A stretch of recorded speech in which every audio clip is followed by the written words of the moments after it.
He's none other than Ian Eagle back here on the show. How are you, Ian? Yeah, very little-known band in the 80s, Touch of Spinarcle. One-hit wonder. I wonder where they are now. It's amazing. They're. I think what they do is they are touring with a heap of Bonner, is what they did. Yeah. Heap of Bonner, which is what I got in Anaheim last night. Two hits for the heap of Bonner. Great point by you. What a big. How are you, Buonasera? Welcome back. No, hold on a second. You're not on Instagram, are you, Ian? Oh, come on. I have burner accounts. I know. You got burner accounts, Ian? I didn't know that about you. Multiple burner accounts. Absolutely. You gained weight in Italy. I know everything. Oh, okay. Yeah, you see, doing a show like this, I share too much. I just share a little too much.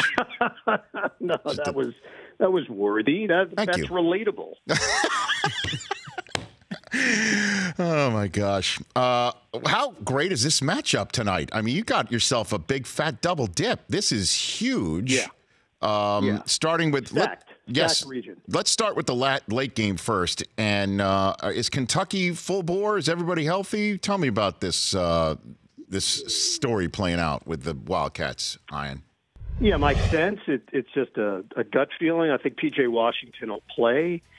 I don't necessarily think he'll start. I don't think he'll play 20, 25 minutes, but I think he'll make an appearance.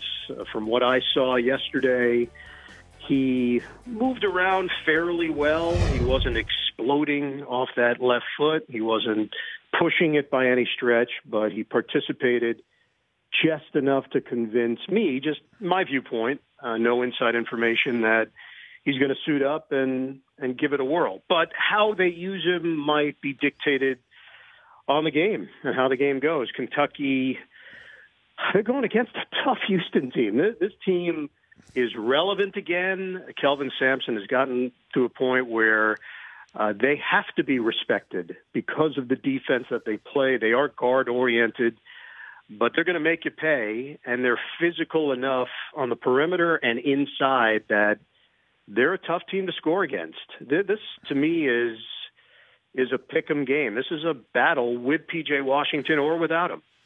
And then the opening game, North Carolina and Auburn, as you are calling it on TBS, back in the studio, you have the hearts and minds of both Barkley and Kenny Smith. This is a big one, just in the whole Warner media world, too, Ian.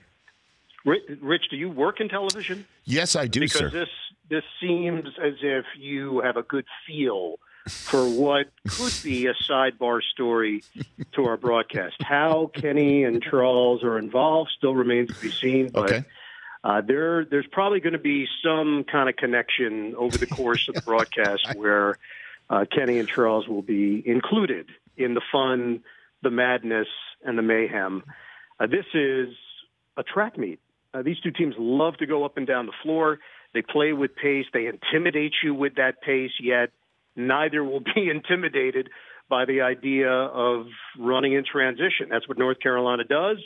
That's what Auburn does against the 14 other teams that had qualified for the Sweet 16. Now, obviously, we've whittled it down. I think they would have had an advantage in some form against every other team, but not necessarily against each other. So you start digging a little deeper. North Carolina, tremendous rebounding team, number one in college basketball in rebounding margin. Auburn has a negative rebounding margin. And then assists. North Carolina shares the ball as well as anybody, number two in the country. Questions about Nasir Little, talented freshman who was dealing with the flu, but my understanding earlier today is he's going to give it a go, that he's feeling better. He's a young guy. He's bounced back physically, and they think he can give them some minutes tonight. Okay. And do you do the same thing with hoops as you do with football, where you meet with coaches with a broadcasting meeting and stuff like that? Do you do the same thing, or no? Not yeah, really? we do. We get them off to the side during their set 90 minutes of practice. So usually last 10, 12 minutes, we get a little meet and greet. We get some nuggets, some tidbits. Met with all four of them yesterday. and feeling pretty good about the storylines going into this one. And, I think these are two games that could easily live up to what we see on paper. Coach Cal, that must be a fun 10-minute, 12-minute session with him.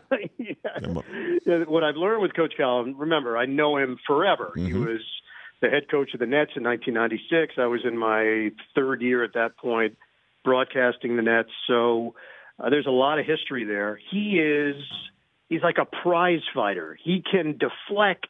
He can knock away. He can absorb, and yet still not necessarily answer anything you ask him. He's so adept. And he also understands timing. Like if we have 10 minutes with him, he could filibuster for 9 minutes and 21 seconds. And then you're like, yeah, but Coach, one more. Okay, we'll see you, Cal. Bye now. It's a gift. I once interviewed him on this show while he was on an elliptical. That happened. That actually happened. He was doing cardio and the show at the same time. He's a multitasker, Rich. That's what hey, look, you don't just get to that position in that without being a multitasker. And it's amazing that you were calling games when he was the coach of the Nets. My gosh, that's a long. Yeah. So does he ask you how the Nets are doing at all, or no? Never? I would say there was about a 10-year stretch that every time he saw me, and I'm not exaggerating this in any way, shape, or form, every single time he saw me, he would turn around and say, "They followed me." I'm like, "Yeah, no, I know. I heard about that." And then finally, after he won the national championship, I feel like it dissipated. And he doesn't just assign that experience in his life for the moment that he sees me. One of the times over the course of the 10 years, I finally said to him, like, John, I played no role in that. They did not ask my opinion. I don't know if you think somehow I was tied in. I was just calling the games. But it did stick with him for a long time because he hasn't failed at anything.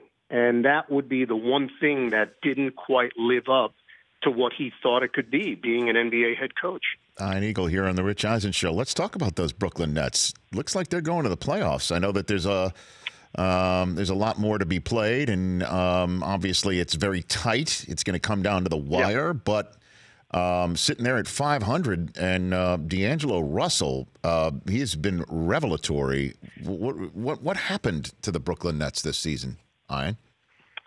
Yeah, I think a few things. One, everything they said they were going to do, they've done. Developing players, developing a culture, creating a environment where coaches and players work together, and it's all about improvement and getting the most out of what you bring.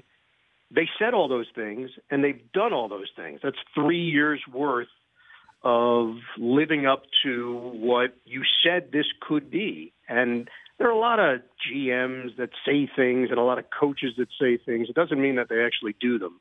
Sean Marks and Kenny Atkinson, they've done what they've said. Players have gotten better. D'Angelo Russell has gotten better. Joe Harris has gotten better. Karis LeVert and Spencer Dinwiddie have gotten better. Jared Allen, you can go on and on. And ultimately, I think that appeals to players. And they're trying to create not just an optic, but a reality that agents and players are now considering the Nets.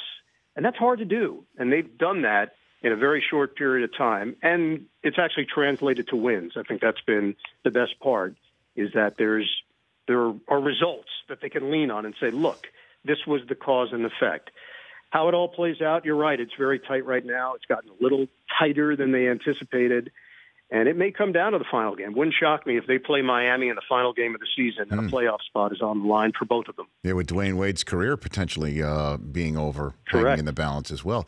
It's an amazing, too, that the Nets went through that period that you mentioned, that 3-year period where it was so brutal, it was so difficult, and I'm sure it was difficult for the fans, and yet ownership never threatened the fans, calling them drunks or kicking them out or telling them to enjoy watching them on TV. I mean, that's very strange, isn't it, that the ownership wouldn't do that in New York City?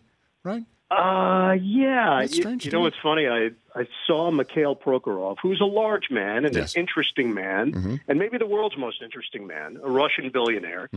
And he was at a game, let's say it was about 6 weeks ago, when the Nets were no longer just a nice story. They proved that they actually were a factor, that they were relevant again. And I'm walking out of the arena, and he's standing there, and I turned to him and I said, "Hey, congratulations on everything that's going on." And his first reaction to me was, "No, congratulations to you that you now get to broadcast a fun team." That's the thought process. To me, that says it all. Ownership really wanted to do this for Brooklyn and make Brooklyn a destination again. And that's been a big part of their focus from day one. And to see it actually unfold has really been exciting from my perspective, who's now been doing this job for literally 25 years. So do they have a chance at the big free agents this summer? I mean, everybody's focusing on the Lakers out here, and obviously the Knicks putting all their eggs in that Porzingis trade basket, and Clippers out here as well. I mean, what's the Nets situation where you think they can make a run with Brooklyn here? Yeah, I think they're going to be in the conversation. And to me, that was the first step, to get into the batter's box. They were not even being mentioned or pondered with big-time agents and big-name free agents. And now, all of a sudden, they'll get meetings, and they will be noticed, and they're popping up in some of the speculation. That was a big part of the process to just be considered. Now, how that plays out, I have no idea. You know, everyone's got their own agenda, and there might be things that have already been determined for all we know, and that's been a lot of the conjecture in the New York area. But until you put pen to paper, as we've learned in sports, I don't believe it. I'm going to wait and reserve judgment until the Nets actually get a chance to make their pitch. Okay, and before we let you go, what's going to be that tug on the ear for me and our show that we always ask you to do during the broadcast? The lead here. Yeah, I know. What will be that Carol Burnett tug on the ear moment, a shout out during some sort of promotional read? You're on, so do you have? Is it just TBS? TBS. It's just TBS inventory. It's TBS. Okay. TBS tonight, so it's a little different. We're pushing more Ellen Barkin vehicles than ever before. I believe that's going to be part of the promo. I think that's the first time I've ever said it in my life. I need to. By the way, Ellen Barkin vehicles.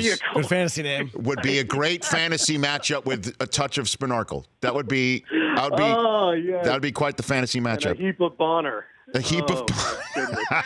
Well, we've just coined American Dad. I mean, what do we got? I mean, what are you promoting? The last OG, I think. The last OG. Yeah. Would be a great.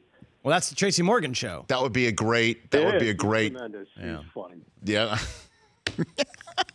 Okay. So what can we do? You tell me. I'm ready to go. I'm open. I'll be personally honest with you. I'm waiting for the Rich Eisen show's coming to be our live promo. I've been, I don't want to sleep on that. Is that in the inventory anywhere tonight? I did not see that. No. Come on. All right.